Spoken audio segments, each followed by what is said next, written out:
Well, I'm not. I'm going to remain silent, and if you're wrong, I'm going to really be furious with you. Okay, so no pressure. They're saying it's true.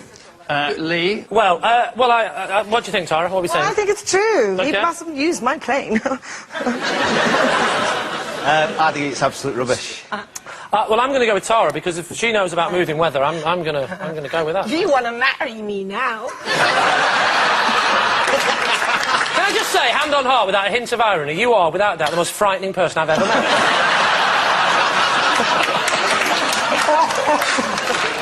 But I've always been like this. My grandparents were brother and sister.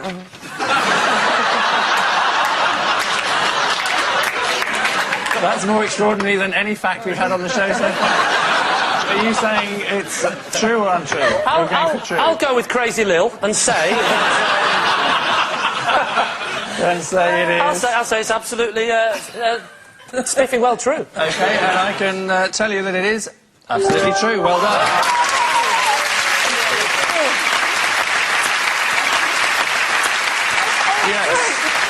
Yes, it's true. Paul McCartney did have clouds removed so he could perform Good Day Sunshine at a concert. Later that same concert, the audience asked to have its ears removed before he performed the frog chorus. And so, at the end of that round, it's Lee's team who are the cream of the crop, leading as they do, 3-2.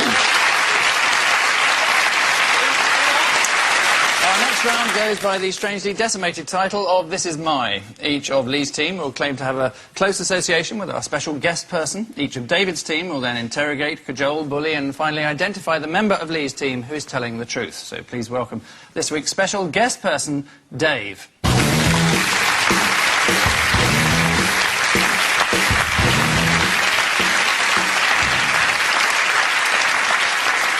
Now, Tara, perhaps you'd like to explain how you know Dave.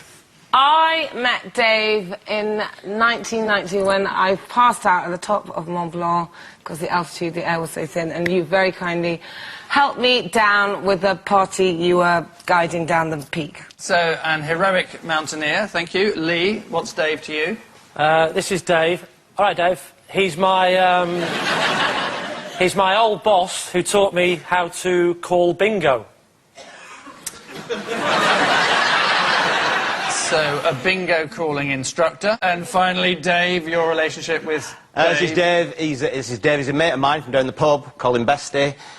He makes £40,000 a year on pub trivia machines. So there you are. A life-saving mountaineer, according to Tara, a bingo tutor, if we believe Lee, or a quiz machine whiz kid and friend to Dave.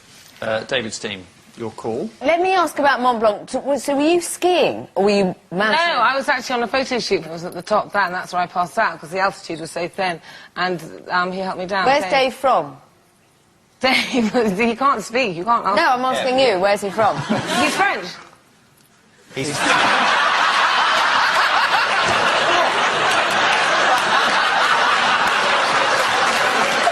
Okay. Right, we've taken one of them out.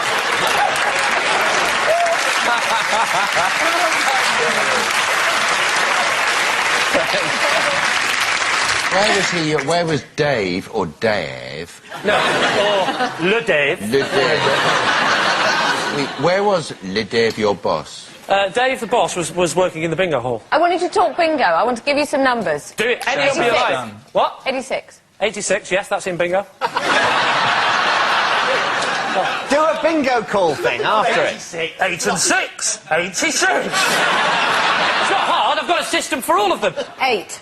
Oh, you mean the little rhymes? The rhymes they do? Yeah. Okay. Oh, I see. The garden gate, number 8. 72. Look at my shoe, 72. 89. Oh, look, the weather's fine. It used to be cloudy, but luckily we got Tara's plane to blow the clouds away. Look at it now, it's very fine, 89. So, why is he called Bestie? Bestie? Yeah, he's called Bestie because he lives off bacon, egg, sausage and tomato. Oh, he doesn't look like a man who lives off bacon, egg, sausage and tomato. I look like a man who lives off bacon, egg, sausage and tomato. And, you know, even I've been known to have some fruit, so... 6 years ago. Wait, Dave's friend Dave makes 40 grand a year from... What's his favourite subject? It's just general knowledge, I think. You think? I think so, yeah. Well, I don't follow him round. I just happen to know. Where does I think you're telling... Oh, no. 37. Sorry. Yeah, I know. I think you. Should get the hang of it. Does he declare his earnings to the Revenue and Customs? If not, what's he doing on television? I know about gambling from the bingo days. You don't pay tax on winnings from gambling, you pay it before you bet. So for every 10 pence that's put in the machine, if that was true, which it isn't because the bingo's true, a penny of it would be for tax. I don't think any of them have met him. None of them. Yeah, are it true. turns out to be Angus's nephew, is that what you're saying? It would be an interesting could twist. be. Angus, give us a little clue. Well, I can't really, other than saying that it's either Tara's mountaineering marvel, Lee's bingo expert, or Dave's trivia king. I think it's Dave's, mate. I heard about people making money from fruit machines, but not quiz machines. I think the most likely story is Lee's at the moment. And you don't seem to be considering Tara's at all. We don't absolutely know Tara's wrong. There You might... don't absolutely know, but I think If the clue there- was what she said to Dave. I think you're telling the truth. That could be me just bluffing. Not now you've said that. Tara could be playing this game on a higher level than any of us. Right.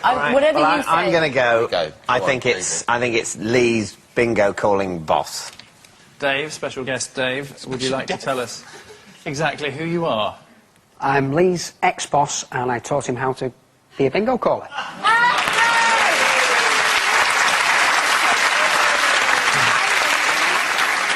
How old are you, Dave? Can I just ask? I'm 45. How old are you? Younger than you.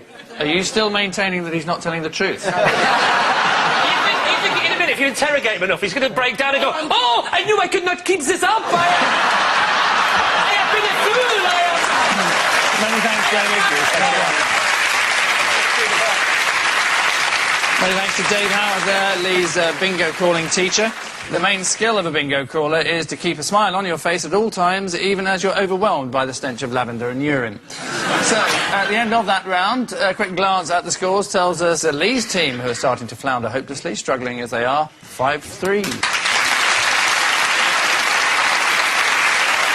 And so, to Telly Tales, this week our area of specialist interest is Tomorrow's World, the show that predicted the way all our lives would be in the future, although strangely didn't foresee that we would be living our lives without the television programme Tomorrow's World. OK, Harry has an intriguing piece of information loosely related to this. The flamboyant Prendeville takes the cue ball and places it for his opponent, the world champion of the year 2000. About to pick up the cue ball.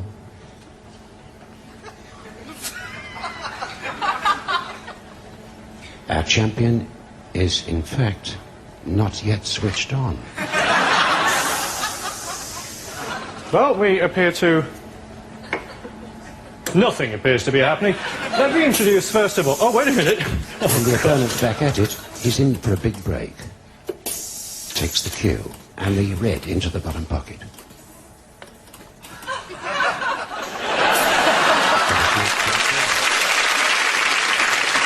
A flawless piece of broadcasting, a cheap robot, a snooker ball that has to pot, and all on live television. Who'd have thought anything could possibly go wrong? But what's Harry's related fact, Harry?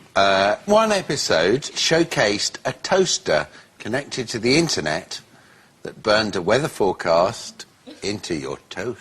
Wow. There's too much information for my brain to digest. The toaster does...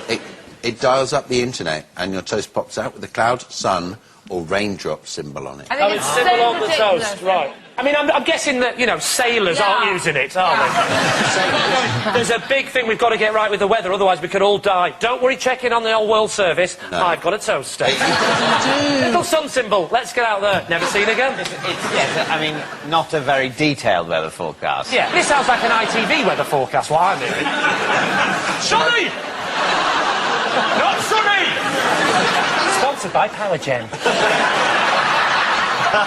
It was voted one of the 80 most important ideas of 2001. Yeah, I think it's really good. You think it's true? Yeah, definitely. Tara, you got a machine that dries you when you come out of the shower.